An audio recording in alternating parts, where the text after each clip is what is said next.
5 minutes. Les 5 minutes.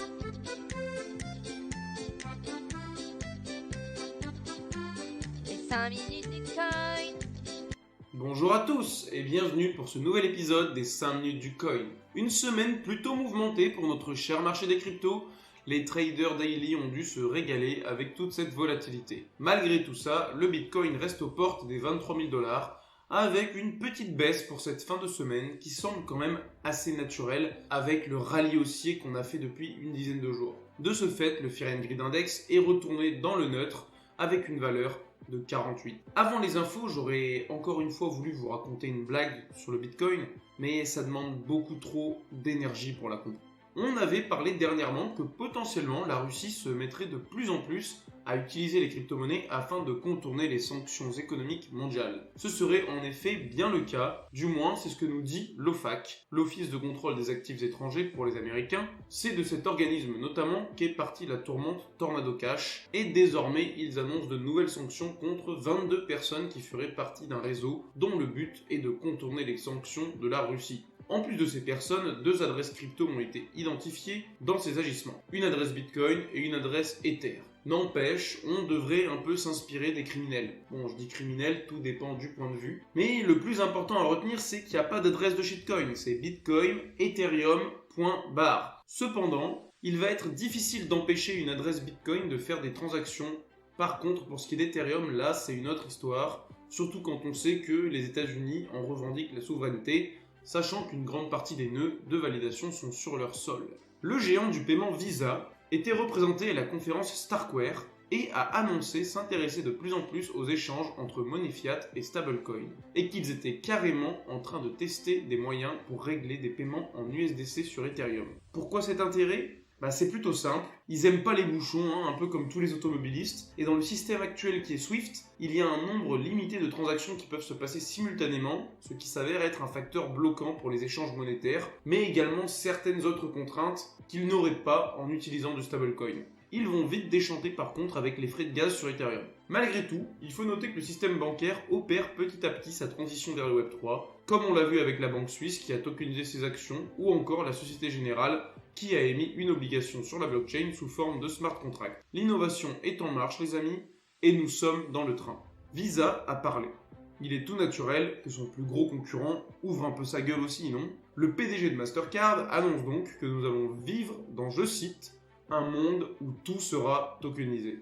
Bon, tout, il abuse peut-être un peu. Laissez ma mère en dehors de ça s'il vous plaît. Mais il est clair qu'énormément de choses vont se tokeniser, permettant ainsi l'accessibilité à l'investissement aux gens ayant moins de moyens ou ne pouvant pas se payer le ticket d'entrée immobilier par exemple. Le PDG, Michael Miebach, a également annoncé que rien qu'en janvier 2023, environ 2 milliards de transactions tokenisées ont été opérées par Mastercard et que dans ce sens, il s'était mis à bosser avec des banques et des commerces pour pouvoir tokeniser différents actifs. J'imagine mal quand même la tokenisation d'une bagnole.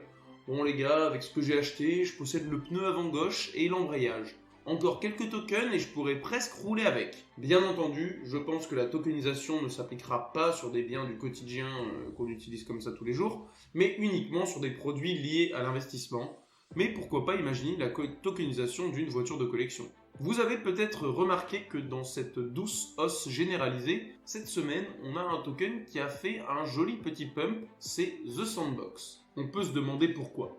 Ça doit sûrement venir de la signature d'une collaboration avec l'Arabie Saoudite. Ce partenariat a été signé par Sébastien Borgé, le COO de The Sandbox, et par le représentant de l'autorité gouvernementale du numérique d'Arabie Saoudite. C'est bien beau tout ça, mais pourquoi exactement ils ont signé ? Pour le moment, on sait pas grand-chose. Voilà, énorme scoop. Dans les grosses lignes, on sait que l'Arabie Saoudite veut promouvoir et démocratiser l'utilisation du métaverse, et c'est pourquoi il souhaite l'expertise de The Sandbox. Peut-être travaille-t-il sur un métaverse lié à l'État, pour directement recevoir son redresseur fiscal à la maison sans qu'il n'ait besoin de défoncer la porte. Quoi qu'il arrive, la nouvelle a très bien été accueillie par la communauté et a mis le feu aux poudres. Ma petite entreprise connaît pas la crise. Et oui, le bear market fait toujours partie de notre quotidien. Cependant, tout l'écosystème n'est pas impacté de la même manière. Et malgré le contexte difficile, un réseau résiste encore et toujours à l'envahisseur et se développe. Ce réseau, c'est le Lightning Network, la seconde couche appliquée à la blockchain Bitcoin, permettant des échanges plus rapides, des micro-paiements, et tout ça avec des frais ridiculement bas. Le nombre de bitcoins déposés sur cette seconde couche ne cesse d'augmenter, ce qui montre l'engouement des gens pour cette solution de paiement, qui se développe donc de plus en plus, notamment grâce aux pays d'Afrique qui en ont le besoin réel au quotidien. De ce fait, nous sommes donc passés d'environ 3000 bitcoins vers la fin de 2022 sur le réseau à un nouvel ATH de 5490 pour le moment, début 2023. Cela peut paraître peu par rapport au nombre de bitcoins total, cependant quand vous allez à la boulangerie acheter votre pain, vous prenez votre petite monnaie, vous n'y allez pas avec tout ce que vous avez sur votre compte en banque. Là c'est un peu la même chose. Le Lightning Network, on garde ce qui nous sert pour consommer, et sur la blockchain Bitcoin, ce qu'on veut hodl sur le long terme. Plus de commerces et de pays utiliseront et accepteront Bitcoin, et plus ce chiffre grandira de manière exponentielle. Maintenant, on va parler de Snap. Et non, pas de l'application sur laquelle toutes les minutes 5000 meufs prennent une photo avec la bouche en cul de poule. Pour nous, Snaps, c'est une boîte qui apporte des solutions de blockchain. Et la raison pour laquelle on parle d'eux aujourd'hui, c'est que durant l'événement Starkware, encore eux, ils ont annoncé s'associer avec MetaMask. Le but de cette collaboration est bien entendu l'amélioration du fameux Hot Wallet basé sur Ethereum. Et cette amélioration serait l'extension de la liste de tokens pris en charge. En gros, plus besoin de créer plusieurs wallets en fonction des blockchains que vous utilisez, MetaMask veut qu'elles soient toutes prises en charge par son wallet natif. On parle donc ici de cross-chain ou encore de multi-blockchain, et c'est clair que s'ils y parviennent et que ça fonctionne correctement, alors ça devrait ravir de nombreux utilisateurs, car avoir un wallet pour chaque blockchain, c'est clairement pas une expérience utilisateur hyper agréable. Sans parler du fait que chaque wallet ait une seed phrase qu'il faut garder, protéger en fonction de ce qu'on stocke dessus, ça peut vite devenir un petit casse-tête bien sympa. En général, pour se financer, les pays s'endettent. On connaît d'ailleurs très bien ça avec l'inflation qui nous arrive dans la gueule, mais la Corée du Nord a trouvé une méthode bien plus simple, prendre aux autres pour se redistribuer à elle-même. Sa méthode est quand même super simple, c'est le hack de crypto-monnaie. Un business bien plus florissant que d'acheter au bottom et de vendre au top, car en 2022, c'est environ 1 milliard de dollars qui auraient été dérobés selon un rapport de l'ONU. C'est via le groupe Lazarus, et d'autres sûrement inconnus, que le pays opère, via différentes techniques comme le phishing, l'utilisation de logiciels malveillants, et même des demandes de rançon sur des entreprises. Tout cela pour financer entre autres leur programme de recherche nucléaire.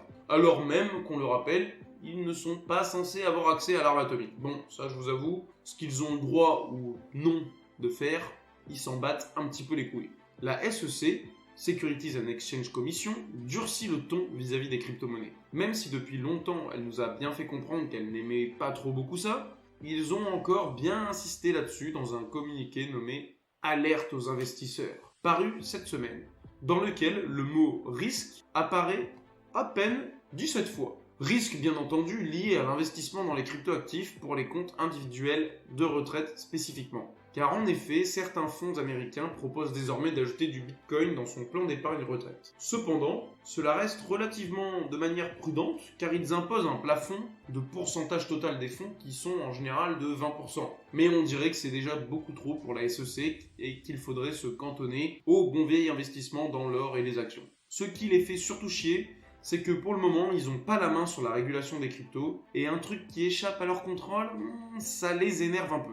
D'ailleurs, en parlant de SEC, ils ont encore fait des siennes cette semaine car ils souhaiteraient, selon des rumeurs, également interdire le stacking de crypto-monnaies pour les particuliers, ni plus ni moins.